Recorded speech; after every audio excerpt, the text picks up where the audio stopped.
The strange death of the mad monk Rasputin. Why is Rasputin such an enigmatic man? Even on his death, he was deemed as unkillable. But is there any truth to these claims? First, we will learn about Rasputin's fascinating life. Then we'll uncover the truth from the piles of myths that surround the mysterious death of Rasputin. Before Grigory Rasputin became a popular figure in the history of Russia, he was born into a peasant family. He was illiterate until his early adulthood. The traces of his illiteracy were evident in his diary found by researcher David Raskin. Rasputin was subjected to different claims that he committed theft, was disrespectful to authorities, and was a heavy drinker. The claims mentioned earlier were also used to fuel the reasons for Rasputin's spiritual pilgrimage. Nevertheless, Rasputin embraced the life of a pilgrim and continued to travel to different holy sites. Despite the myths, Rasputin was never a monk. He failed to be one of the monks in Verkhotur Monastery in Russia. It was believed that he left to marry Praskovia Fyodorovna, the mother of his 3 surviving children. Throughout Rasputin's journey, he established himself as a mystic and a faith healer. To fuel that, his ragged looks, piercing gaze, and undeniable charisma made people firmly believe in his mystical and healing powers. That's why his arrival in St. Petersburg in 1903 had caught the attention of the Romanovs, the royalty whose son had hemophilia. Whenever Alexei Romanov was ill, Tsar Nicholas II and Tsarina Alexandra would summon Rasputin to pray for their son. Surprisingly, Alexei became better.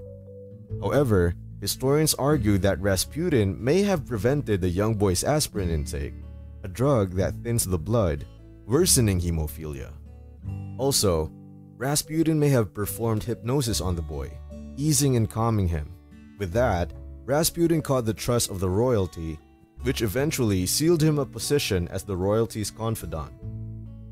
Rasputin might have a strong position in the royalty, but little did he know it would lead to his downfall. His numerous admirers couldn't topple the resentment Rasputin's critics and enemies held. Grand Duke Dmitry Pavlovich and Prince Felix Yusupov conspired to Rasputin's murder, for they believed that the mad monk was the reason for the downfall of Russia. Now, let's learn about the mysterious death of Rasputin and the strange stories that surround it. Claims have circulated about Rasputin's unkillable self.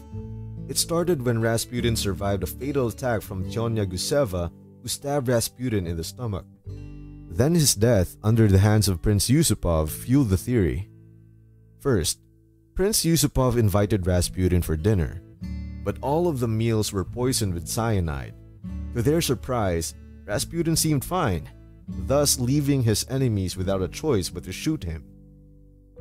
According to Prince Yusupov's account, Rasputin survived the shot and tried to flee.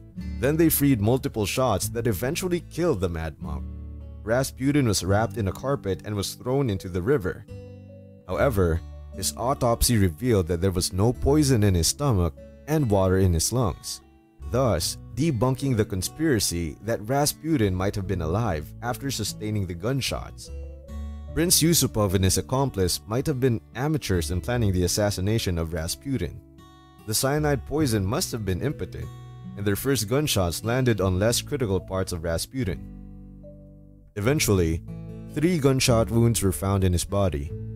A gun wound on Rasputin's forehead sealed his fate.